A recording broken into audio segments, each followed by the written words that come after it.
Bienvenidos a la serie de podcast de formación del programa Aula para accionistas de CaixaBank. Hoy, ¿cuál es la función de un analista de renta variable? Bienvenidos a la segunda temporada de Formación Financiera Aula, la serie de podcast de formación para accionistas de CaixaBank, donde compartiremos toda la información para estar al día sobre los temas más actuales de finanzas de inversión. Soy Josep Lob, responsable del programa de formación para accionistas en CaixaBank. Empezamos. Podcast Programa Aula. En el capítulo de hoy contamos con la colaboración de Laura Hernández, gerente del Departamento de Relación con Inversores de CaixaBank. Laura está hoy aquí para hablarnos sobre el perfil del analista de renta variable. Bienvenida, Laura. Gracias, Josep. Encantada de estar aquí. También nos acompaña Inés, accionista de CaixaBank, que ha venido a conversar con Laura. Bienvenida, Inés. Gracias, Josep. Adelante, Inés, cuando quieras. Hola, Laura, ¿cómo estás? Bien, gracias. ¿Qué tal tú? Bien, con ganas de que me cuentes. Pues vamos allá. Pregunta. Vamos a ver, me han comentado que una de las primeras cosas que debe hacer una persona que quiere invertir parte de su capital en la compra de acciones de una empresa es consultar el consenso de analistas para la empresa en cuestión. Sí, es un paso recomendable. De acuerdo, pero no sé qué significa eso. ¿Me lo puedes explicar?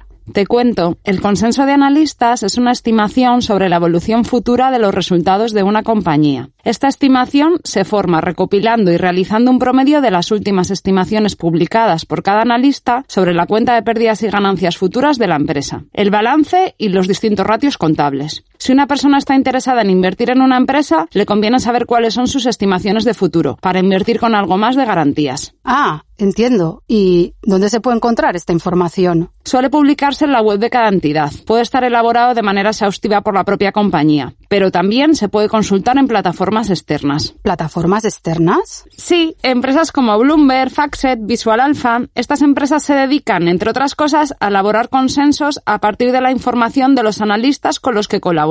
Bueno, sea como sea, me parece que apareció la figura clave en todo esto, el analista.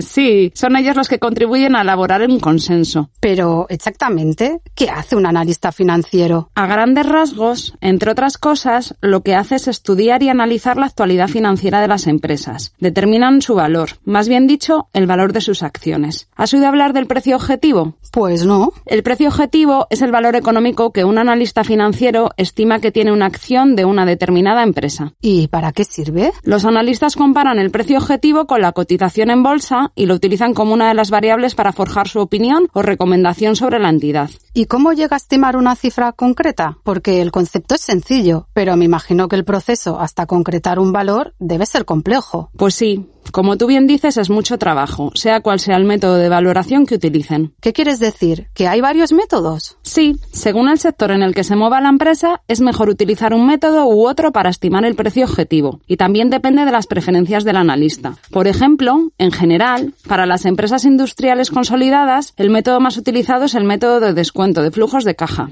A ver, que la cosa empieza a complicarse. No, hombre, tú pregunta. Aclárame qué es esto del método de descuento de flujo de caja, porque no entiendo qué significa. Tranquila, te lo cuento y verás que es sencillo.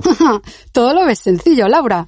Es que lo es. Fíjate, este método está basado en valorar qué capacidad tiene la empresa para generar riqueza en el futuro. Dicho de otra manera, de producir flujos de caja libres. ¿Y esto es? El flujo de caja o cash flow es el resultado final de los ingresos y los gastos de la vida de la empresa, con lo que puedes saber qué capacidad tiene la empresa para generar dinero y pagar sus deudas. El flujo de caja hace referencia a las salidas y entradas netas de dinero que tiene una empresa o proyecto en un periodo determinado. Estos flujos se llevan a valor presente utilizando como tasa de descuento la rentabilidad mínima exigida. Vale, ahora lo entiendo. Sencillo. Sí, pero me ha parecido que decías que había varios métodos. El descuento de flujo de caja es uno, pero ¿puedes citarme otro? Claro. El descuento de flujos de caja no está indicado, por ejemplo, para el sector bancario. En este es más apropiado utilizar la metodología conocida como múltiplo sobre el valor contable tangible o Gordon Growth, que trata de valorar el capital del banco en función de la rentabilidad que la entidad genera respecto a la rentabilidad mínima exigida por el accionista para su inversión. En ambos casos, los analistas financieros especializados suelen complementar su análisis con la valoración por múltiplos. ¿La valoración por múltiplos? ¿Qué es eso? Algo tan sencillo como su nombre indica. Consiste en estimar el valor de una empresa a partir del análisis de varios múltiplos o ratios de entidades comparables. Por ejemplo, si un analista quiere valorar una empresa X y sabe que recientemente se ha vendido una empresa Y a un precio determinado, compara los múltiplos o ratios de ambas empresas para ver si son comparables y puede aplicar el mismo multiplicador a la valoración. Ponme algún ejemplo de alguno de estos múltiplos o ratios para acabar de entenderlo. Claro, por ejemplo, uno de ellos es el PER o el Price to Earnings Ratio, que refleja la capacidad de generar beneficios que tiene la empresa. Laura, ¿y cuando el analista determina el valor del precio objetivo, qué hacen con él? Pues lo compara con la cotización en bolsa y lo utiliza junto con otros aspectos para forjar su opinión sobre la entidad. Es lo que se llama recomendación. Es decir, ¿te dicen si vale la pena invertir en esa empresa o no? Exacto. El analista compara y si la cotización está por debajo del precio objetivo, recomendará comprar. Si está por encima, vender.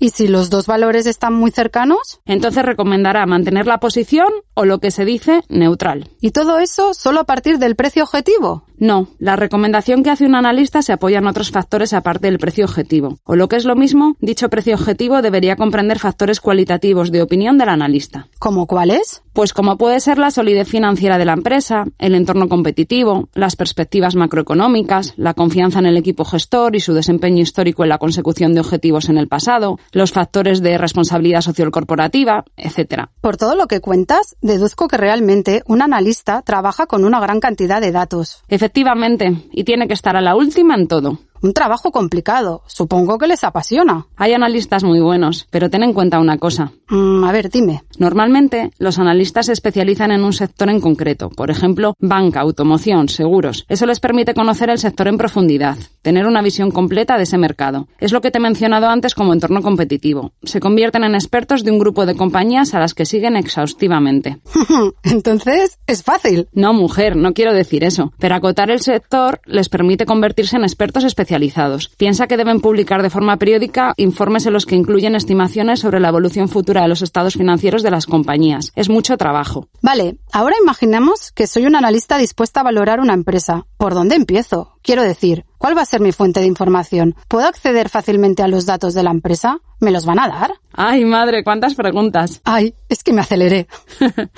Pues mira, los analistas llegan al valor financiero completo de la empresa mediante el escrutinio de informes financieros como la memoria, informes trimestrales, presentaciones de resultados, etc. Pero además también realizan entrevistas con el equipo directivo de la empresa, el equipo de relación con inversores y otros profesionales del sector. De acuerdo, poco a poco voy entendiendo este mundo, pero me falta aclarar otro aspecto. Estamos hablando todo el rato de analistas de renta variable. ¿Qué es esto de renta variable? Importante tenerlo claro, es una buena pregunta. Gracias. La renta variable es un tipo de inversión concreta en la que la recuperación del capital invertido y la rentabilidad de la inversión no están garantizadas ni son conocidas de antemano. Es decir, que si al final la rentabilidad es negativa, pierdes el dinero invertido. ¿Y cómo relacionas este concepto con el trabajo de un analista financiero? El analista de renta variable es el profesional último que va a recomendar invertir o no en una empresa. Por tanto, para las empresas cotizadas es imprescindible contar con la valoración de analistas externos que emitan recomendaciones sobre ellas. Sean estas buenas, es decir, dicten comprar o no, es decir, aconsejen vender. Entiendo. ¿Y hay otro tipo de analistas? Claro, también están, por ejemplo, los analistas de renta fija o deuda, que recomiendan al inversor o inversora comprar o vender los diferentes títulos de deuda de las compañías, o los analistas de rating, que califican dichas emisiones de deuda, o también los analistas de responsabilidad social corporativa, que cubren estos aspectos en las compañías. ¿Y en qué se diferencian respecto de los de renta variable? Bueno, se podría decir que cada uno se especializa en un producto. En el caso de los analistas de renta variable, su recomendación final se ciñe a la acción cotizada. Aclarado. Qué bien te explicas. Bueno, ya será menos. Muchas gracias.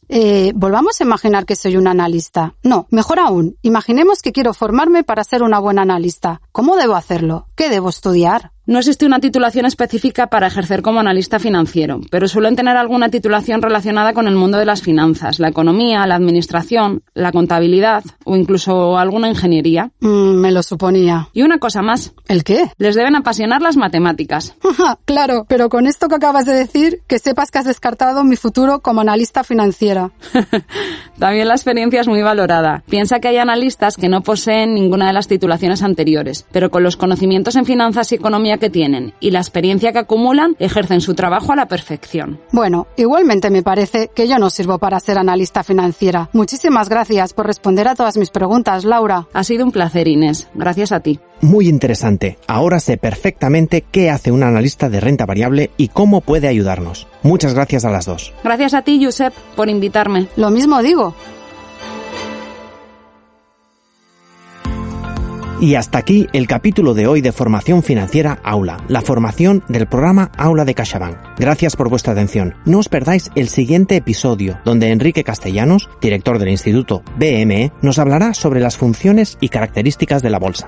Podéis escucharnos en Spotify, iVoox y las principales plataformas, así como en la web corporativa de CaixaBank. Un saludo y gracias por la confianza. En CaixaBank no nos hacemos responsables de la opinión de los expertos y colaboradores, ni nos identificamos necesariamente con sus opiniones proporcionadas en estos podcasts.